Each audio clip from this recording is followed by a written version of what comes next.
श्री शिवाय नमस्तुभ्याम। हर हर महादेव। कैसे हैं आप सब। देखिए आज का ये वीडियो बहुत ही ज़्यादा खास होने वाला है। हम सभी को पता है कि अभी सावन मास का पवित्र महीना चल रहा है जो कि भगवान शिव को बहुत ही प्रिय है। और इसी सावन में इस साल अधिक मास लगा हुआ है जो कि 19 साल बाद सावन में अधिक मास लगा हुआ है। और इस अधिक मास की जो अमावस्या है जो कि 16 अगस्त को पड़ने वाली है बुधवार के दिन, ये अधिक मास का आखिरी दिन होने वाला है। तो इसीलिए सावन अधिक मास का आखिरी दिन होने वाला है और उसके बाद से वापस से सावन जो है शुरू हो जाएंगे। जैसे ही अमावस्या तिथि खत्म होगी वैसे ही अधिक मास भी खत्म हो जाएगा। तो आपको बहुत ही विशेष सा उपाय करना है इस अधिक मास की अमावस्या पर। पूज्य गुरुदेव की ही कथा सुन करके समझ करके समझाने का पूरा प्रयास करूंगा, लेकिन उससे पहले आप सभी से रिक्वेस्ट करता हूं कि चैनल पर अगर पहली बार आए हैं तो चैनल को जरूर सब्सक्राइब करें। देखिए सबसे पहले आज के इस वीडियो में पूरे वीडियो में 2 महा उपाय के बारे में हम बात करेंगे। सबसे पहला जो उपाय होगा कनेर के फूल का और 2 लोटे जल से आपको उपाय करना है। दूसरा जो उपाय होगा आपके पितृ दोष को दूर करने के लिए होगा। बहुत ही प्यारा सा उपाय है। मात्र आपको शिव मंदिर के बाहर थोड़ा सा जल अर्पित करना है और आपके पितृ दोष दूर हो जाएंगे। बहुत ही प्यारे से उपाय होने वाले हैं। दोनों ही अमावस्या के विशेष उपाय हैं, वो भी अधिक मास के, इसीलिए बहुत ध्यान से समझना क्रिया किस प्रकार से करना है। देखो सबसे पहले उपाय के बारे में हम बात करते हैं, वो है कनेर के फूल का। देखिए आप ये कहोगे कि अधिक मास की अमावस्या इतनी खास क्यों है। तो देखो पूज्य गुरुदेव ने अपनी कथा में स्पष्ट रूप से बताया था कि जैसे कोई भी मेहमान आपके घर पर आता है, ठीक है, मेहमान आता है और उसके बाद वो मेहमान जब जाते हैं तो कुछ ना कुछ बच्चों को कुछ ना कुछ दे करके जाते हैं, विदाई के स्वरूप में घर वालों को कुछ ना कुछ दे करके जाते हैं।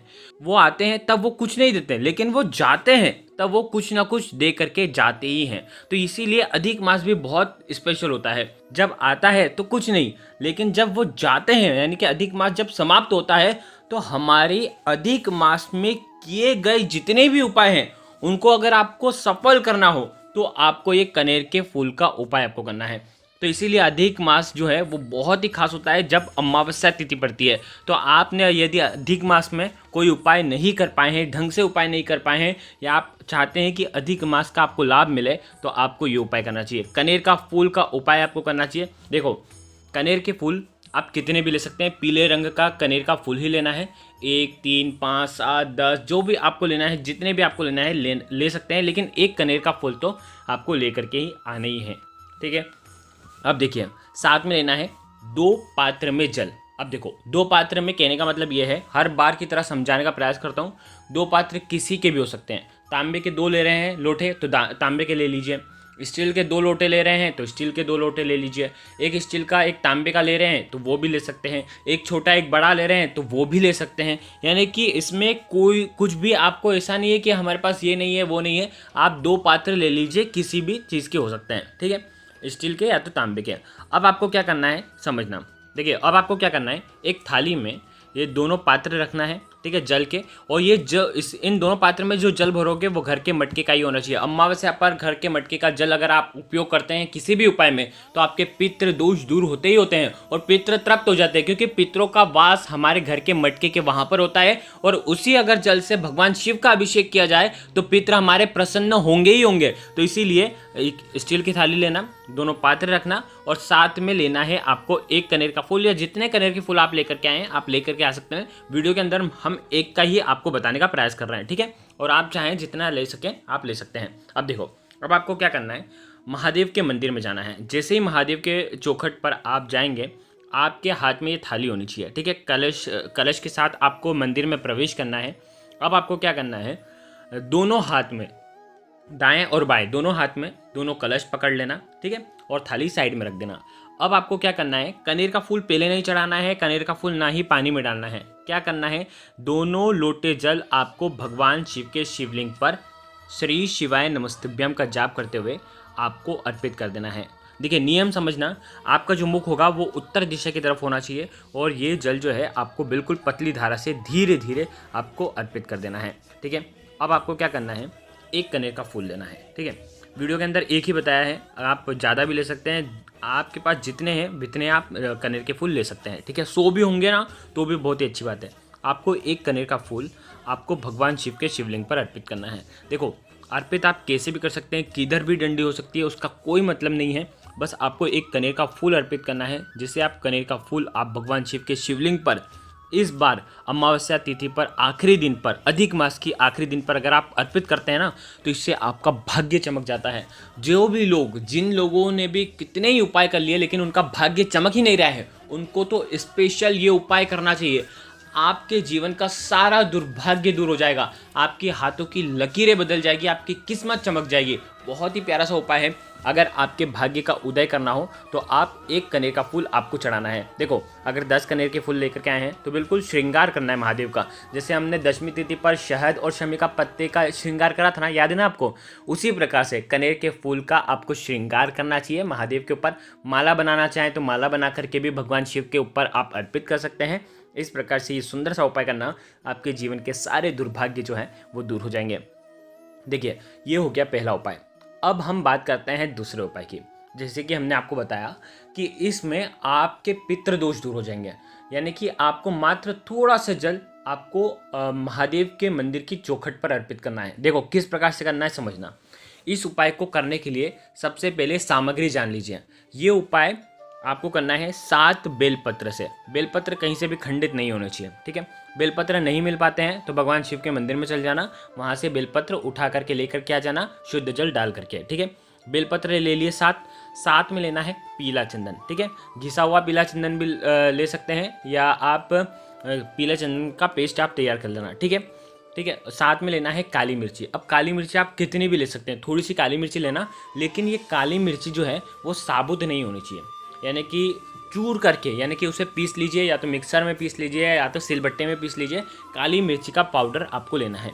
अब आपको लेना है 7 पेड़ की पत्तियाँ, 7 अलग अलग पेड़ की पत्तियाँ लेनी है। अब देखो, यहाँ पर क्या है कि बुधवार की अमावस्या है, तो पीपल के पेड़ को तो आप छू ही नहीं सकते हैं। क्यों नहीं छू सकते? क्योंकि बुधवार का दिन है। तो आपको क्या करना है, या तो पीपल के पेड़ के नीचे जो पत्तियां हैं वो आप बीन करके लेकर के आ सकते हैं। एक पत्ती आपको लगेगी, ठीक है? जो भी पत्ती लोगे उसे शुद्ध जल से धोना, ठीक है?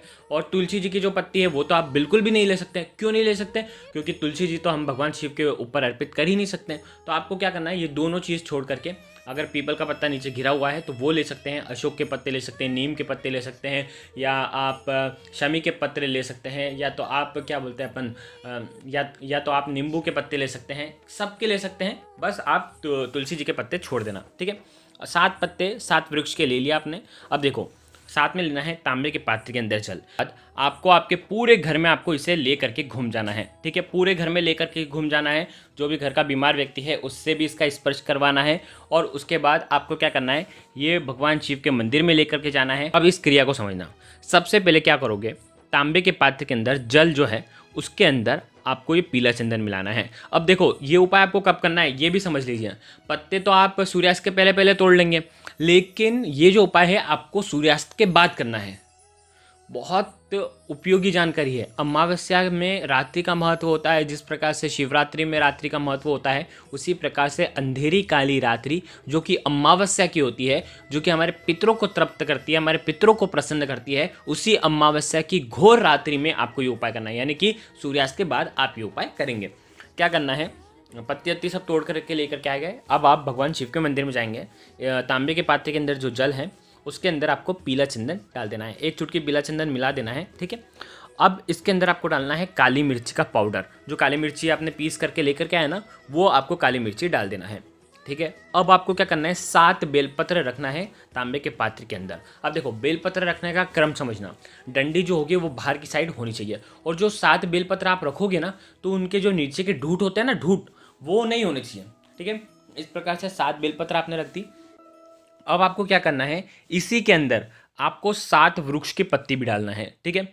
अब आपको क्या करना है, महादेव के शिवलिंग पर, देखो, या तो आप शिवलिंग पर डायरेक्ट जल अर्पित कर सकते हैं, या 5 जगह, जैसे कि गणेश जी, कार्तिकेय जी, माता अशोक सुंदरी, या पार्वती माता के हस्तकमल, फिर भगवान शिव के ऊपर, इस प्रकार से भी आप अर्पित कर सकते हैं। नहीं तो आप डायरेक्ट भी भगवान शिव के शिवलिंग पर श्री शिवाय नमस्तुभ्यम का जाप करते हुए आपको अर्पित करना है। आपके पितृ दोष दूर हो जाए, ऐसी आपको कामना करना है। देखो, जैसे ही पूरा जल आप अर्पित करोगे, थोड़ा सा जल बचा करके रखना, ठीक है?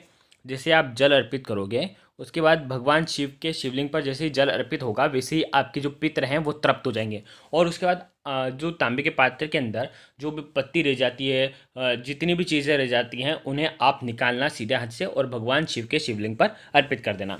आ गई आपको बात समझ में। अब हमने आपको बताया है कि तांबे के पात्र में थोड़ा सा जल बचा करके रखना, थोड़ा सा यानी कि आप 10-15 बूंद जो है बचा करके रखना।